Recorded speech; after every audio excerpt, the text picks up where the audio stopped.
how to log into your Airbnb account after forgetting password. So in here, the very first thing that you need to do is get into any browser and simply search for Airbnb.com, or you can get the application version of it. Then from there, all you need to do is tap on the login button that you will be able to see on the navigation bar right here. After doing that, here you will be able to write in your phone number or your email address of your account. Then you can tap on continue, then write in the password of your Airbnb account. Then you can tap on login, and just like that, you'll successfully be logged into your Airbnb account, right? So in here, if you have like created your account or connected your account using any of those platforms, then you can even tap on them and add in their own credentials in order to log in. But in case if we have forgotten the password, then what you can do is, first of all, write in the phone number or the email address right here.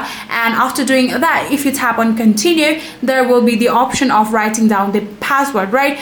If in case if you have forgotten your password, you can tap on the option forgot password and then go along with the process. You'll be able to see all of the given on-screen prompt. Follow that on-screen prompt, then you'll successfully be able to reset your password. And after successfully resetting your password, you can simply come back to your login page and add in that new password and then log into your account even after forgetting your password.